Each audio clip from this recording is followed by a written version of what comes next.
ஒரு சின்ன ஜெபம். இயேசுவின் நாமத்தினாலே எங்களோடு பேசும், எங்களை உயிர்ப்பியும் வழிநடத்தும் பலப்படுத்தும் இயேசு கிறிஸ்து மூலம் ஜெபிக்கிறேன் ஜீவன் உள்ள தகப்பனே. அல்லேலூயா.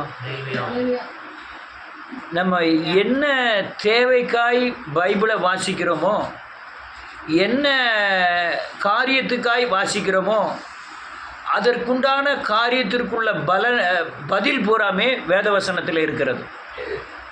அல்லேலூயா. ஒருவருக்கு திருமண காரியம், ஒருவருக்கு கடன் பிரச்சனை, ஒருவருக்கு நோய் பிரச்சனை, ஒருவருக்கு இந்த பூமியில் வாழ முடியாத தற்கொலை பிரச்சனை, பிள்ளைகள் பிரச்சனை, எல்லாவற்றிற்கும் வேத வசனத்தின் அந்த நோக்கத்தோடு வாசித்தால் அதில் நமக்கு விடுதலையான வழிமுறைகள் நிறைய இருக்குது.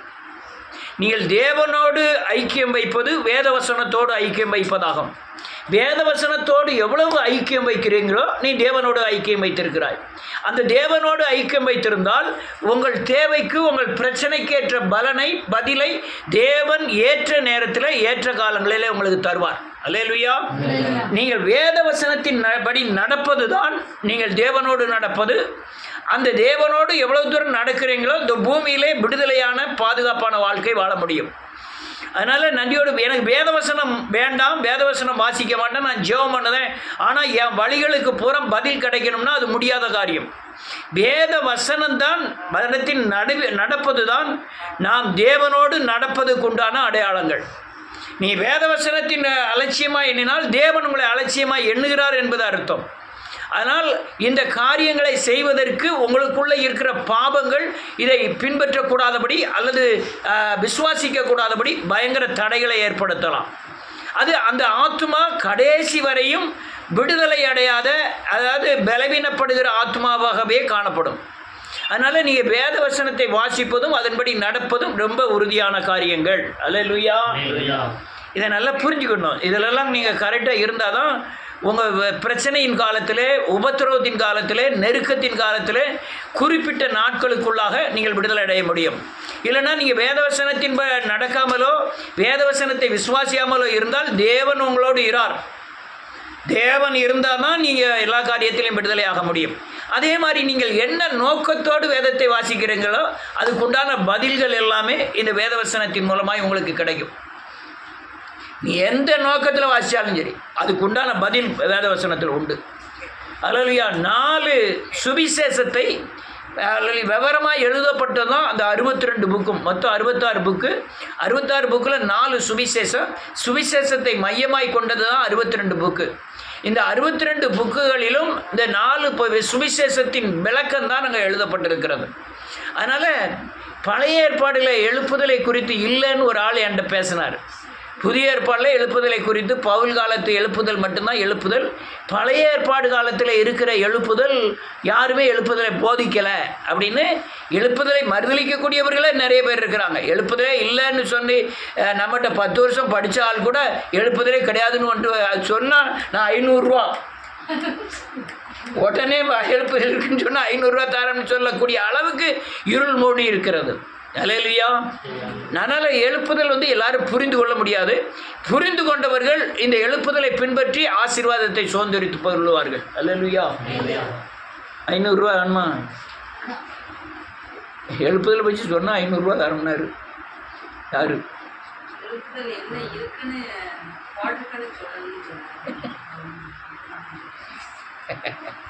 எவ்வளோ பாடம், 10 வருஷத்துக்கு மேலே பாடம் நடத்திருக்கு. எழுப்புதல் பாடமே 10 வருஷத்துக்கு மேலே நடத்திருக்கு. ரைட், போகட்டும். இயேசுவின் நாமத்தினாலே நன்றி. அவர் இல்லை, நீ யாருனாலும் சரி சபையை விட்டு விலகின உடனே, இந்த எழுப்புதல் தரிசனம் உங்களை விட்டு விலகின உடனே எழுப்புதலை மறுதளிக்க ஆரம்பிப்போம்.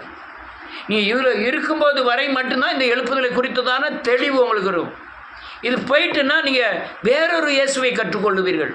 சிலுவை இல்லாத ஒரு இயேசு, ஜெபம் பண்ணாமல் கிடைக்கிற இயேசுவின் ஆசீர்வாதம், அல்லது வேதவசனத்தை பின்பற்றாத ஒரு ஆசீர்வாதத்தை தேட ஆரம்பிப்பீர்கள். எழுப்புதல் இருக்கும் தண்ணினா மனம் திரும்புதல் இருக்கும். எழுப்புதல் இருக்கும் தண்ணினா அல்லேலூயா உங்கள் பாவத்துக்கு உணர்வடைந்து பாவத்தை அறிக்கை செய்து குறிப்பிட்ட காரியத்துக்கு விடுதலை அடைவீர்கள். இல்லைன்னா நீங்கள் எழுப்புதலிருந்து விலகின எத்தனையோ பேர் போய் பார்த்தீங்கன்னா எழுப்புதல் இல்லைன்னு சொல்ல ஆரம்பித்து விடுவார்கள். அது பிசாசின் பயங்கரமான தந்திரங்களில் ஒன்று. அல்லேலூயா. நான் பழைய ஏற்பாடில் எழுப்புதலை குறித்து வாசிக்கும்போது ஆபிரகாம் காலத்திலே எழுப்புதலுடைய காரியங்களை போதிக்கிறார். அதே மாதிரி தாவீதின் காலத்திலே எழுப்புதலை குறித்து போதிக்கிறார். அல்லேலூயா மோசேயின் காலத்திலே எழுப்புதலை குறித்து போதிக்கிறார். ஒரு வசனத்தை வாசிப்போம். ஏசாயாவின் புத்தகம் 18வது அதிகாரம்.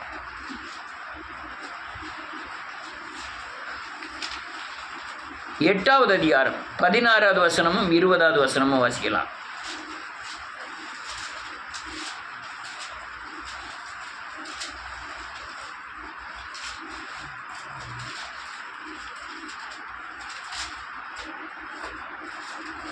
என்ன இவ்வளோ நேரமா? 16, 20.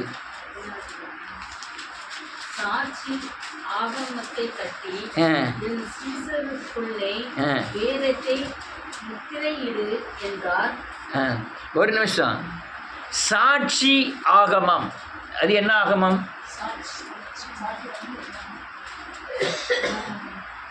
4 சுவிசேஷம் தான் புஸ்தகத்தில் சாட்சியாக நிப்பாட்டக்கூடிய சுவிசேஷங்கள். அந்த 4 சுவிசேஷத்தை என்ன செய்யணுமா? போதிக்க வேண்டும். 20வது வசனம், வேதத்தையும் சாட்சி ஆகமத்தையும் கவனிக்கணும். சொல்லாவிட்டால் வெளிச்சம் இருக்காது. நீங்கள் 4 சுவிசேஷத்தை பழைய ஏற்பாடோடு ஒப்பிட்டு அல்லேலூயா அந்த அப்போஸ்தலருக்கு அப்புறம் உள்ள அல்லேலூயா வெளிப்படுத்தின விசேஷம் வரை உள்ள ஒப்பிடலைன்னா விடிய காலத்து வெளிச்சம் ஜனங்களுக்கு வராது. அல்லேலூயா.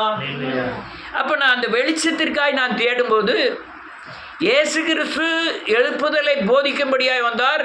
அந்த எழுப்புதலை உறுதிப்படுத்தும்படியாய் பவுல் என்ன செய்தார்னா அதில் உள்ள விளக்கங்களை சத்தியங்களை கிறிஸ்துவின் உதவியோடு கூட பகிரங்கமாய் அநேக கோணங்களிலே வெளிப்படுத்தினார். வேதம் சொல்ல ஒரே ஒரு வார்த்தையை, இயேசு சொன்ன ஒரு வார்த்தையை பல கோணங்களிலே விவரமாய் பவுல் வெளிப்படுத்தினார். அல்லேலூயா. கொஞ்சம் கூடுதல் கவனிச்சாதான் நான் சொல்ல போகிற சத்தியங்கள் உங்களுக்கு புரியும். மோசே காலத்து எழுப்புதல் மாத்திரம் சொல்லுது. அதுக்கப்புறம் நம்ம பின்னால் ஆபிரகாம் காலத்து எழுப்புதல், தாவீதின் காலத்து எழுப்புதலை போதிக்கலாம்.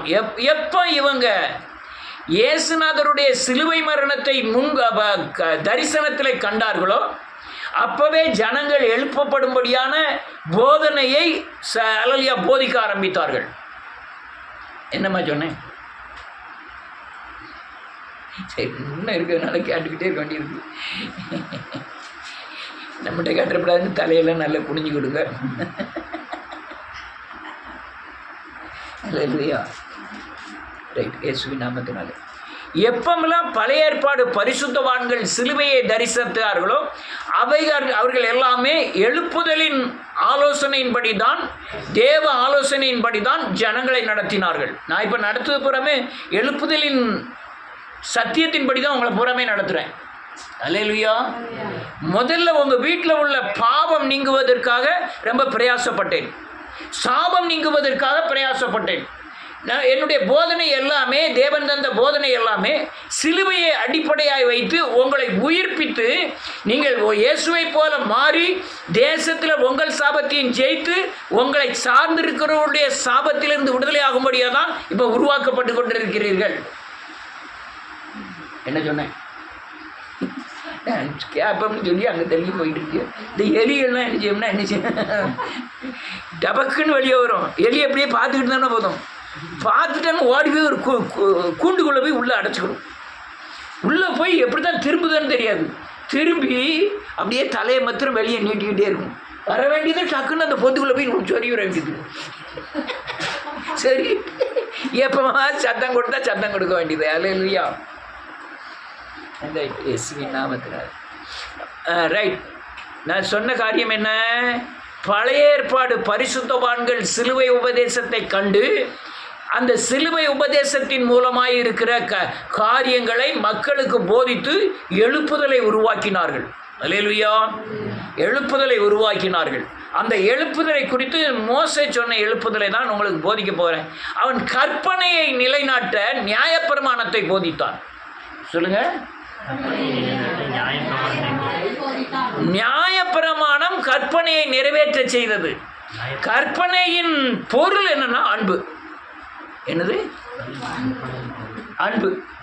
நீங்க புதிய ஏற்பாடின் அல்லேலூயா தேவன் தந்த வார்த்தை எல்லாமே சிலுவை உபதேசத்தில் கிடைக்கக்கூடிய காரியம் எல்லாமே அன்பு.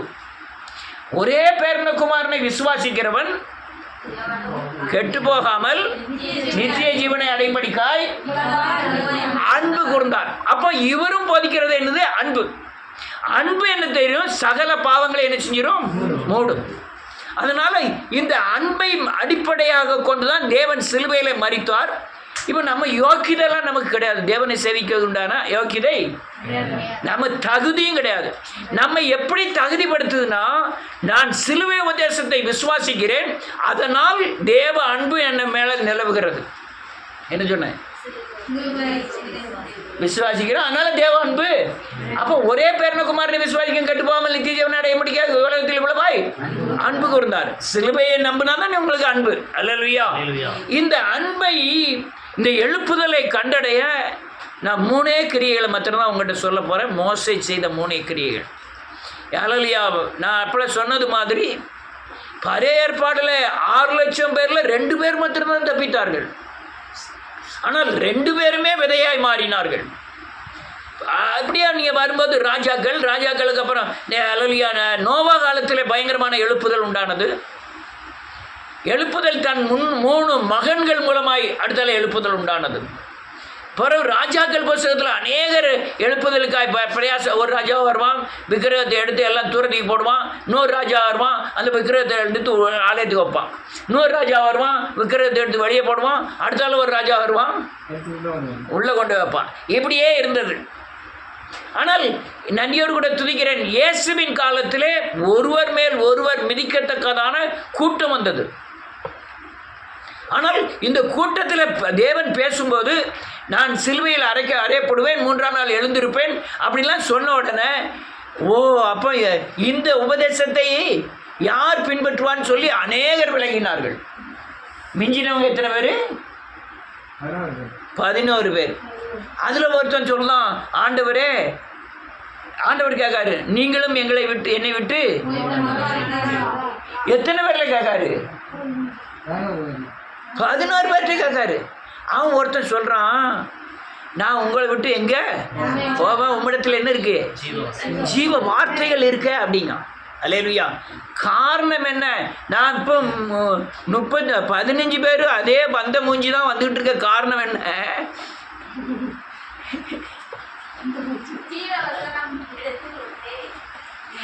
நீங்கள் கரெக்டாக ஒரு ஜெபக்கூட்டம் தவறாமல் வர காரணம் ஜீவ வார்த்தை. அநேகர் வராமல் இருக்க காரணம் என்ன தெரியுமா? நீ மரிக்கணும். நீ மரிக்கணும்னு சொல்லும் போது அந்த பிரச்சனை வருது. ஆண்டவர் அதான் செஞ்சார், நீ மரிக்கணும். நான் சிலுவையில் அறையப்படும்போது நீ அறையப்படணும், நான் சிலுவை சுமக்க மாதிரி நீ சுமக்கணும் அப்படின்னு சொல்லும் போது என்ன வருது? பிரச்சனை வருது. அப்போ தான் உங்களை பின்பற்றதுக்கு தடை பண்ணுதாங்க. தடை பண்ணது யார் தெரியுமா? பிசாசானவன். அவனுக்குள்ளே இருந்து இந்த உபதேசத்தை யார் என்ன செய்ய முடியும்? பின்பற்ற முடியும். சுபஸ்ரீ வீட்டில் உள்ள அநேக சாபத்தின் கொடுமையை போதிக்க ஏற்றுக்கொள்ள மனசு இல்லை. நான் அவராவது ஜோம் பண்ணுவேன்னு பார்க்க, 2 பேருமே எனக்கு ஜோம் பண்ண தெரியாதுங்க. சரி, உணர்வாது அடைஞ்சாங்களா? இல்லை, இட்லி கொடுக்கறதுக்கு அவங்க ரெடியாக இருக்காங்க. இட்லி வரலையே, அது வரலையே, இது எனக்கு இட்லி வேண்டாம், கஞ்சி வேண்டாம், காணிக்க வேண்டாம். நீ உணரணும், சாபத்திலேருந்து என்ன செய்யணும்? விடுதலை ஆகணும். ஆனால் இந்த சாபத்திலேருந்து விடுதலை ஆகணுங்கிற முயற்சி தான் ஒருத்தர் வரல. நான் சொல்றது நல்லா புரிஞ்சுக்கணும். அல்லேலூயா. மோசே கூட மக்கள் போகாத காரணம் இந்த சிலுவை உபதேசம். மக்கள் 6 லட்சம் பேர் எதிர்த்து நின்று நான் 100 பாஸ்டரை ஏற்படுத்தி திரும்பவும் எங்கே போவோம்? எகிப்துக்கு போவோம்னு கல்லை கொண்டு எரிய போன கலக்கம் உண்டாக்குன காரியங்கள் பூரா என்ன தெரியுமா? சிலுவை உபதேசம். நீங்கள் பூரா நிற்கிறதுக்கு காரணம் என்ன தெரியுமா? சிலுவை உபதேசத்தை புரிந்து விடுதலை ஆனால்தான் நிற்கிறீங்க. இல்லைன்னா சிலுவை உபதேசத்தை யாருமே ஒத்துக்கிட மாட்டாங்க. நான் இந்த இடைக்கால் ஊரில் ஏகப்பட்ட பேர் ஒரே கூட்டத்தை நடத்துகிறேன். வீடு பிடிக்காது, 25 பேர் 30 பேர் வருவாங்க. தெரியுமா உனக்கு? வேலைக்கிழமை பிரேஸ் இல்லை எப்போ 25 பேர் 30 பேர் வருவாங்க. வயாம உபாச கூட்டங்கள், முழு ஜெபங்கள் எல்லாம் நடந்தது. எல்லாம் ஒரு நாள் கலந்து போயிட்டாங்க. உன் விஷத்தை கக்குன்னு சொன்னால் விருப்பம் இல்லை, உன் பாவத்திலிருந்து விடுதலையான்னு சொன்னால் விருப்பம் இல்லை.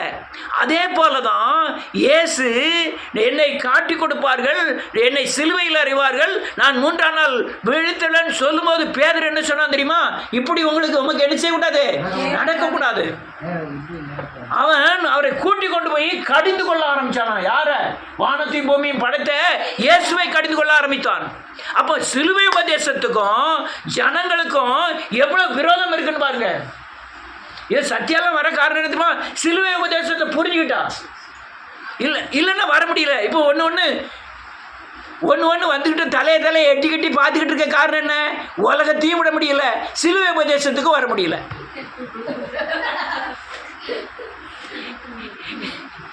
ஒன்று உலகத்தை தான் சிலுவையில் அறியணும். ஆனால் உலகத்தும் வேணும், எனக்கு சிலுவையும் வேணுங்க போது தான் தொட்டுக்கோ தொடச்சிக்கோ இருந்துக்கலாம்னு நினைக்கிறாங்க. அது பக்கா முட்டாள்தனத்திலையும் பயங்கரமான முட்டாள்தனம்.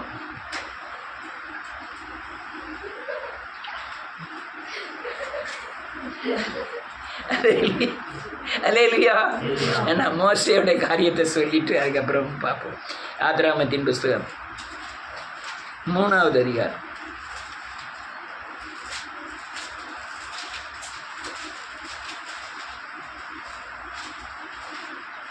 வாசிக்கலாம் 1லேருந்து.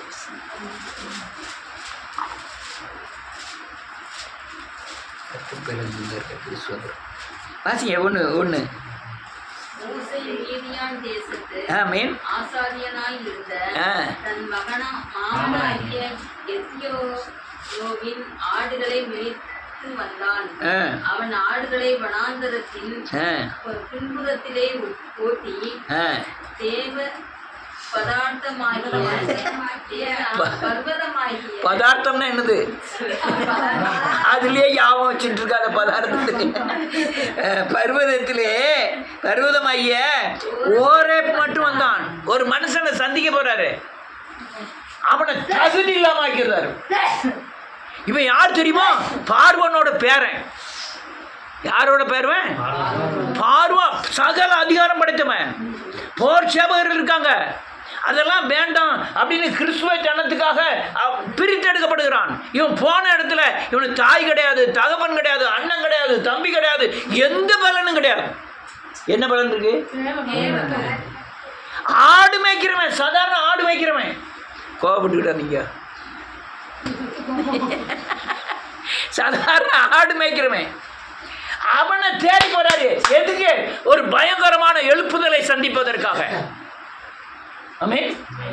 இப்போ இங்க தகுதி எடைபடுதா, தகுதி இல்லாம எடைபடுதா? தகுதி இல்லாததான் தேடி போறாரு ஆண்டவர். அல்லேலூயா. நீ ஒரு தேசம் வேற, அந்த வீட்டில் 7 பட்ட பிள்ளைகள், ஒரே ஒரு ஆம்பளை, அவனும் மீதியான் தேசத்து வேறொரு சாமியை கும்பிடுகிற ஆசாரியன். அவன் வீட்டில் போய் தங்கி பகல் முழுதும் ஆடு மேய்க்கிறவன். இவனை போய் யாராவது தேர்ந்தெடுப்பாங்களா? இயேசுநாதர் எங்க பிறந்தார் தெரியுமா? அவர் எங்க பிறந்திருக்கலாம். ஆனா ஆட்டுக்கொட்டையில மாடு சாணி நாத்து அடிக்கிற இடத்துல என்ன ஜானு சொல்லிட்டு தான் சொன்னேன். நாங்கள் இந்த கொத்தனார் வீட்டில் வாடகைக்கு இருக்கோம்ப்பா, எதுத்தால பெரிய சாணி வந்து குமிச்சிருக்காங்க, சாணி நாத்தம் வேற தாங்க முடியலன்னு. அவன் என்ன சொன்னான் தெரியுமா? அது பூரா உடம்புக்கு நல்லது அப்படின்னு சொன்னல. அது கிருமி நாசினி. உண்மையில் அப்படிதான். வீட்டில் சாணியாக தொளிக்கணும்னா கிருமி நாசினி, அதனால தான் தொளிக்கணும். இப்போ யாருமே சாணி தொளிக்கிறது இல்லை. இல்லையா? நான் அது கரெக்டான வார்த்தை. ஆனால் நாட்டம் தாங்க முடியலையே சாணி நாட்டம். அங்கதான் யார் பிறந்தா? இயேசுநாதரே பிறந்தாரு. அப்போ எனக்கு தகுதி இல்லை என்று சொல்லி ஒப்புக்கொள்ளுகிறது தான் தகுதி. ஆமென். எனக்கு முடியல ஆண்டவரே, எனக்கு பலன் தாரும் சொல்லுவதுதான் அவர் முன்னால் என்னது தகுதி.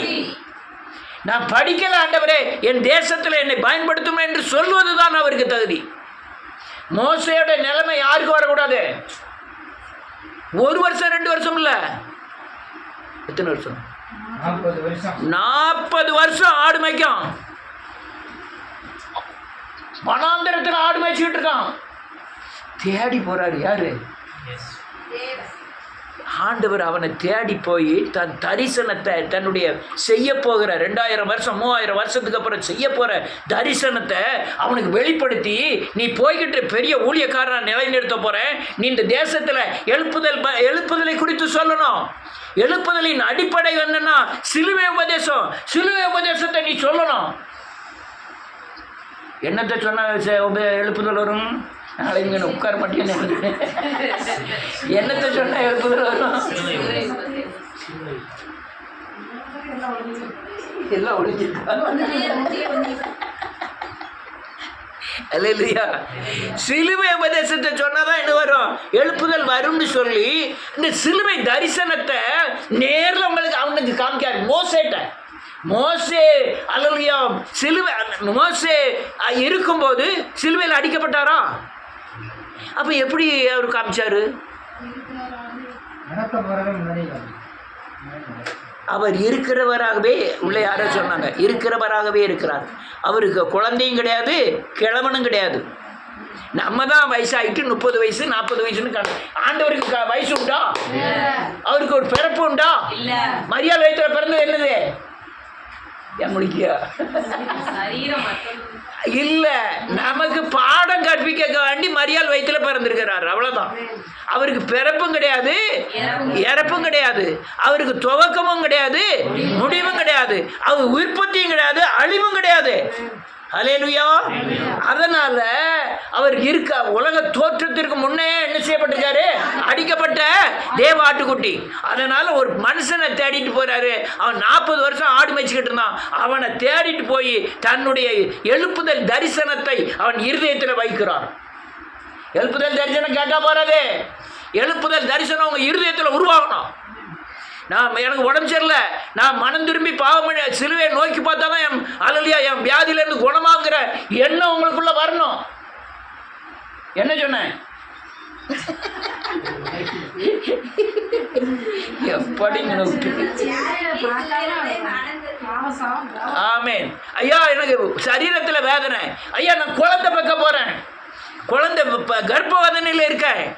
அப்போ நான் என்ன செய்யணும்? மனம் திரும்பணும், சிலுவை பார்க்கணும். அவமானம், 4 பேர் அவமானமாக பேசுகிறாங்க, நான் என்ன செய்யணும்? சிலுவையை பார்க்கணும். ஐயா, எனக்கு 10 லட்சம் ரூபாய் தேவை, என்ன இப்போ செய்யணும்? சிலுவையை பார்க்கணும். அதனால சிலுவை தரிசனத்தின் மூலமாக எழுப்புதல் என்று சொல்லி இந்த தரிசனத்தை அப்படியே யார் காமிக்கிறாரு? மோசைக்கு காமிக்கிறார். அல்லேலூயா. அன்னைக்கு மோசைக்கு காமிச்சாரு, பற்றி எறிந்ததை எழுதி வச்சிருக்கு. இந்த தரிசனம் ஒவ்வொருவரும் பெற்றாக வேண்டும். கேளுங்க, ஒவ்வொருவனும் பெற்றானோ இந்த கண்களால் அல்ல. உங்க எனக்கு ஏன் வேதனை? நீ சிலுவையை பார்க்கணுங்க. அது அவர் நோக்கம். உனக்கு வேதனை கொடுக்கணும்னு இல்லை, நீ எதை பார்க்கணும்? சிலுவையை பார்க்கணும். அல்லையா, எனக்கு ஏன் பிரச்சனை, எனக்கு ஏன் வியாதி, நீ என்னத்தை பார்க்கணும்? சிலுவை. 40 வருஷம் வேதனை பட்ட பிறகுதான் அவனை சிலுவைக்கு கொண்டு போய் காமிக்கிறாரு. நான் ஒருத்தர் தேவன் மனுஷனா வந்து இந்த பூமியில உனக்காக பலியா இருக்கிறேன், என் பலி என்ன அப்படிங்கிறத யார்கிட்ட காமிக்கிறாரு? மோசேட்ட காமிக்கிறாரு. அதுக்கு பின்னால இருக்கிற ஒரு பயங்கரமான எழுப்புதல் என்ன? 6 லட்சம் பேரை என்ன செய்ய வேண்டியது இருக்கு? அதற்குரிய பலன் எங்க இருந்து கிடைக்க வேண்டியது இருக்கு? சிலுவையில இருந்து கிடைக்க வேண்டியது இருக்கு. 6 லட்சம் பேரை நடத்திட முடியுமா?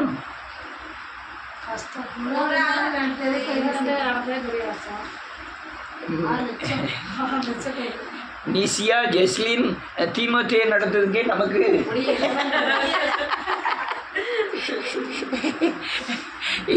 6 லட்சம் பேர் நடந்ததுக்கு அப்ப பலன் எங்க இருந்து வருது? சிலுவையில இருந்து தான் வருது. இது எழுப்புதல். இது என்னது? எழுப்புதல். அடுத்த வாசிக்கலாம் 2வது வசனம்.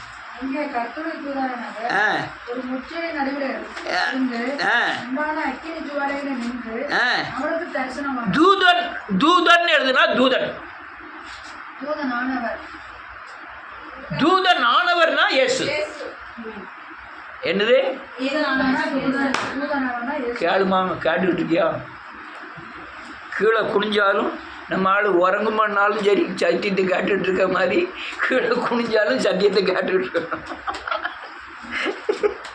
ஏன் கர்த்தாவே சோதரம். தூதனானவர் முள்செடியிலே அல்லேலூயா அக்கினியாய் எரிந்து கொண்டு இருக்கிறார். யாரு? இயேசு சிலுவையிலே அக்கினியாய் வேதனையில எரிஞ்சுக்கிட்டு இருக்காரு. மேல் காலெல்லாம் உச்சந்தலை முதல் உள்ளங்கால் வரை அறைகள், அது உச்சந்தலை முதல் உள்ளங்கால் வரை ரத்தம், அல்லேலூயா காயங்கள், இது பட்டுகிறத அந்த முள்செடியை உதாரணமாய் காட்டி மோசேக்கு வெளிப்படுகிறார். யாரு? இயேசு. பாரு, இது யாருக்காக? உனக்காக. யாருக்காக? இந்த ஜனங்களுக்காக. இதை சொல்லிதான் நீ என்ன செய்யணும்? ஜனங்களை வழி நடத்தணும். அல்லேலூயா. அந்த தரிசனத்தை அவனுக்கு அங்க முள்செடி வேவல. இயேசுநாதருக்கு ஒண்ணுமே செய்யல. ஒண்ணுமே செய்ய முடியாது. அவருக்குள் கொஞ்சம் வேணும் என்ன இல்லையா? இருள் இல்லை. ஆனா மேல பூரா இருந்தாரு. அது தண்டனை. அது சொல்றதெல்லாம் பாரு, சொல்லணும். மனசுல பதியாம போல போனீங்கன்னா எனக்கு பயங்கர சங்கடம். எல்லாரும் போகும்போது நான் வாசல்ல ஒரு கம்பு வச்சுக்கிட்டு இருப்பேன். நான் சொன்னதை பூரா நீங்க சொல்லலைன்னா சொல்லாதவங்களுக்கு 4 நாள் அறை. நான் அதுக்கெல்லாம் பயப்பட மாட்டேன். உங்க வீட்டில் வந்து கேட்பாங்களா வைக்காமலாம் பயப்பட மாட்டேன். காலே பிரதர் ஆனாலும் எனக்கு பிள்ளைதான்.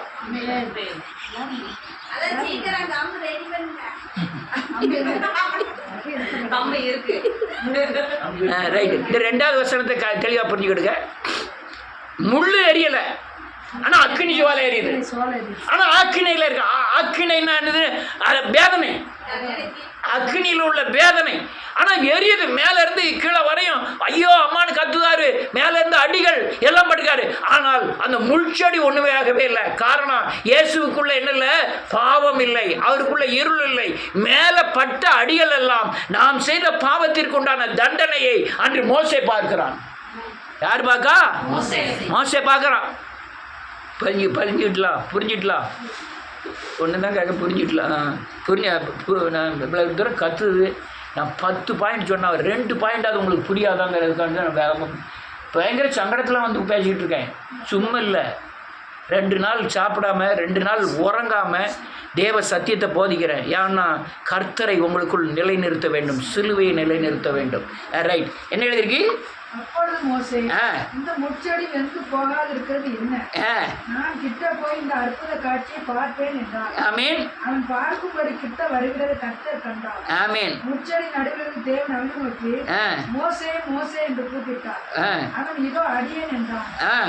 போதும். வேதம் சொல்லுது, அப்பொழுது அவன் உற்று பார்த்தான், முட்செடி அக்னியானால் ஜுவாலித்து எரிந்தும் அது வெந்து போகவே இல்லை. அல்லேலூயா. வெந்து போகவே இல்லை. அடுத்த நிலைக்கு முட்செடி வெந்து போகாதிருக்கிறது என்ன என்று கிட்ட போய் அது அற்புத காட்சியை பார்ப்பேன் என்றான். எவ்வளவு தூரம் உங்களை சிலுவை தரிசனத்தை விரும்புகிறீங்களோ அவ்வளவு தூரம் நீங்க விடுதலை ஆகிருவீங்க. எனக்கு 2 நாள் உடம்பு சரியில்லை. நான் ஜோம் பண்ண மாதிரி தான் இருக்கேன். ஐயோ அம்மான்னு தான் கத்திட்டு இருந்தேன். நல்லா தெரியும். ஆனால் என்னுடைய உள்ளான ஜெபம் பூரா என்ன தெரியுமா? ஆண்டவரே, இந்த தண்டனைக்கு இந்த காரியத்துக்கு உண்டான தண்டனையை நீர் சிலுவையில் ஏற்றுக்கொண்டீர். அதே மாதிரி இந்த வசனமும் எனக்கு ரொம்ப உதவி செய்து. அடிக்கடி இந்த தான் சொல்வேன். நான் கர்த்தரை நோக்கி, அவர் என் அடைக்கலம், என் கோட்டை, என் தேவன், நான் நம்பி இருக்கிறவர் என்று சொல்லுவேன். அவர் கொள்ளை நோய்க்கும் தப்புவிப்பார். அல்லேலூயா. சிலர் அவர் டாக்டர் சங்கரபாண்டியன்ங்கிற டாக்டரை போய் பார்த்தேன். தொண்டை பேச முடியாமல் போயிட்டு அவர் சொன்னார், நீ சத்தம் போட்டுலாம் பேசாதீங்க ரொம்ப நாள், அப்போ தான் உங்களுக்கு உடம்புக்கு தீர்க்காயுசை கொடுக்கும். இல்லையா, நான் மனசுக்குள்ள வச்சுக்கிட்டேன், சத்தம் போட்டு பேசினா தான் எனக்கு தீர்க்காயுசு. சீமான் என்னவா பேசுறான்? எங்க உலகத்தின் ஆஸ்திக்காக பேசுறான். விஜய் என்னவா பேசுறான்? பேசுறான். சினிமா நடிகர்கள், அரசியல்வாதிகள் என்னவா பேசுறான்? நான் இயேசுவுக்காய் பேசி அவன் உயிரெல்லாம் போவாது, நான் நித்திய ஜீவனை அடையக்கூடியவன், எனக்கு சாவு கிடையாது அப்படின்னு மனசுக்குள்ள வச்சுட்டு அவற்றெல்லாம் சொல்லலை.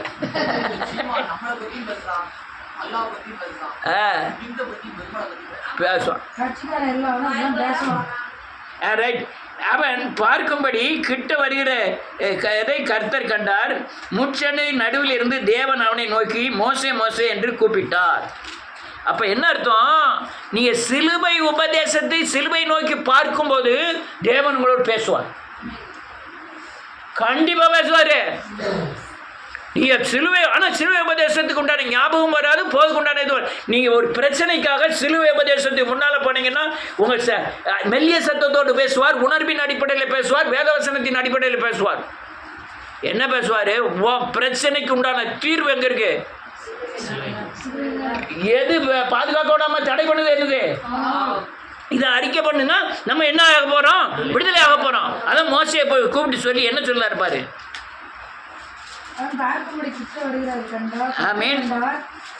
முச்செடி நடுவில் இருந்து தேவன் அவனை நோக்கி மோசே மோசே என்று கூப்பிட்டார். அவன் இதோ அடியேன் என்றான். ஆமென்.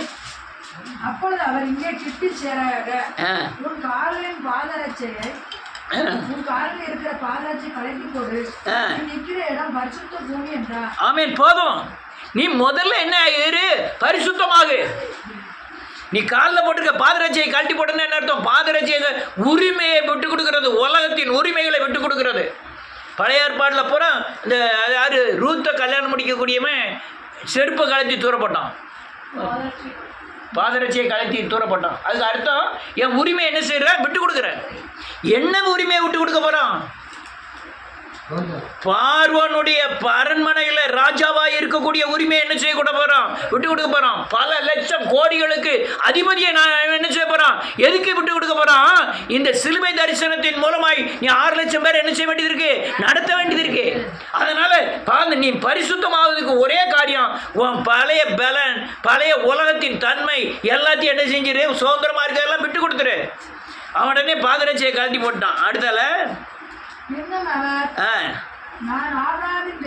ஆபிரகாமின் தேவனும் ஈசாக்கின் தேவனும் ஆமென் ஆமென் மூடிக்கொண்டான். இதுதான் எழுப்புதல். அவர் பேசுறாரு. சிலுவை உபதேசத்தை தரிசித்த உடனே மோசேங்க வா, எகிப்துல ஏன் ஜனமாக 6 லட்சம் பேரும் அல்லது அடிமைத்தனத்தில் இருக்காங்க. அவருடைய கூக்குரலை நான் என்ன செஞ்சிருக்கேன்? கேட்டிருக்கேன். உங்களுக்கு கேட்கா இல்லையா? என்னத்துக்காக? உங்க அக்கா தங்கச்சி அடிபடுறது கேட்கா இல்லையா? நல்லா அடிபட்டுரும். இன்னும் அடிபடணும்னு நினைக்கிறா?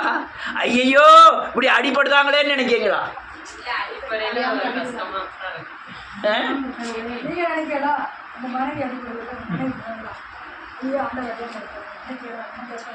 யார் நினைக்கா? தேவன் நினைக்கிறது இருக்கட்டும். இப்போ பிரச்சனை நம்ம தம்பி ரசிக்கப்படலையே, நம்ம தங்கச்சி ரசிக்கப்படலையே, அவங்களெல்லாம் நடத்துறதுக்கு நம்ம முடியலையே, அவங்ககிட்ட போய் சொல்லுவோம்னு நினைக்கமா?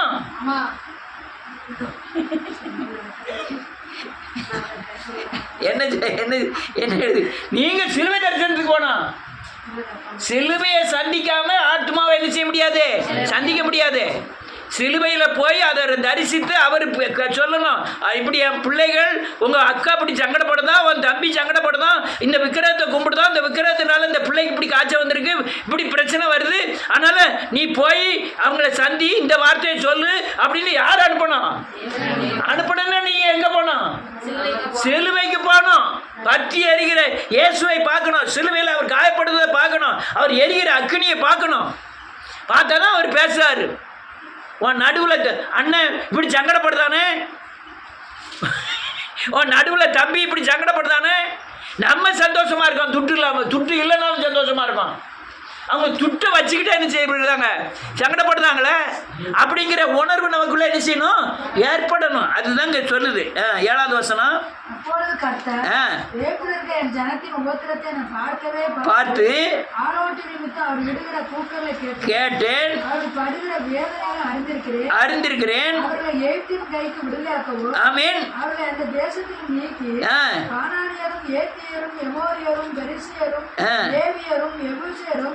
இருக்கிற இடமாகிய வாழும் தேவன் ஓடுகிற நலமும் விசாலமான தேசத்தில் கொண்டு போய் சேர்க்கவும் இறங்கினேன். அதான் சும்மா இல்ல, நீ சிலுவை தரிசனத்தின் மூலமாய் உன்னுடைய அடிமைத்தனத்தில் இருக்கிற அநேகரை நீங்கள் விடுதலையாக்கணும்.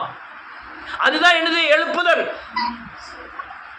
ஆள் இல்லாத இடம் சொல்லுவாங்க, காட்டில் போனாலும் அங்கே 2 பேர் நிற்கும். சரி, ஆற்றுல போய் குளிக்க போகும்னா அங்கே 4 பேர் நின்று வரிசையில் நிற்கும். பஸ் ஸ்டாண்டு கக்கூசு போனாலும் அங்கே ஆள் இல்லாத இடம் எங்கே இருக்கு? நம்ம அங்கேருந்து ஆர்டரை என்ன செய்யலை, வேங்கன்னா யார்கிட்ட போய் சொன்னாலும் அவங்களும் ஏற்றுக்கிடுவாங்க, சும்மாலாம் ஏற்றுக்கிட மாட்டாங்க. மோசைட்டு அவ்வளோ பேசியிருக்காரு, மோசை போய் பேசும், ஏற்றுக்கிட்டாங்களா? ஏற்றுக்கிட்டல. இன்னும் அதிகமாக அவர்களை அடக்கினானோ யாரு? பார்வோன். நீங்கள் சொல்லும்போது அவங்க கும்பிடுத சாமியை அவங்கள இன்னும் வேதனைப்படுத்தும். எப்படி இவன் கும்பிடுத சாமி நமக்கு அப்படிதான் பண்ணணும். 10 வாதைகளை அனுப்பினார் கர்த்தர். பிறகு கடைசியில் தலைப்பிள்ளை சங்காரத்தை அனுப்பிதான் அவ்வளோ பேரும் விடுதலையாக்கினார் கர்த்தர். இதுதான் எழுப்புதலின் ஆதாரம். இன்னும் நிறைய சொல்ல வேண்டியதுருக்கு, அது இப்போ நேரம் இல்லை, அதுக்குள்ளே 35 நிமிஷம் முடிஞ்சிட்டு. அல்லேலூயா. இதுதான் காரியம். நீங்கள் சிலுவை உபதேசத்துக்கு போங்க, சிலுவையில் பற்றி எறிகிற இயேசுவை பாருங்க. அவர் பட்ட அடிகள் பூராமே நமக்காக என்பதை உணருங்கள். என் வயிற்று வலிக்காக அவர் தண்டனையை ஏற்றுக்கொண்டார்னு நான் விசுவாசித்தேன், அறிக்கை செய்தேன். என் பலவீனத்தை அவர் என்ன செய்தாரோ சுமந்து கொண்டார், அப்படி விசுவாசித்தேன். அந்த தரிசிக்க போய் தான் இன்னைக்கு பேசிக்கிட்டு இருக்கேன். 2 நாள் சாப்பிடல, இன்னைக்கு விடியால் தான் 2 இட்லி சாப்பிட்ருக்கேன். ஒரே வலி, வயிற்று வலி சரியாச்சு, குறுக்கு வலி தாங்க முடியல. நேற்று ராத்திரி உடனே ஓடி போய் டாக்டர்கிட்ட போய் பார்த்து அதெல்லாம் பண்ணிட்டு தான் வந்தேன். அல்லேலூயா. இன்னைக்கு இவ்வளோ தூரம் நடத்துதுன்னே பெரிய பெரிய பாக்கியம். வீட்டில் கூப்பிட்டாள் காலையில் வாங்கன்னு. நான் என்ன நினச்சேன், ஒரு ஆட்டோ அனுப்பி அவளை மட்டும் அனுப்பிட்டாங்க, நம்ம படுத்துருப்போம்னு தான் நினச்சேன்.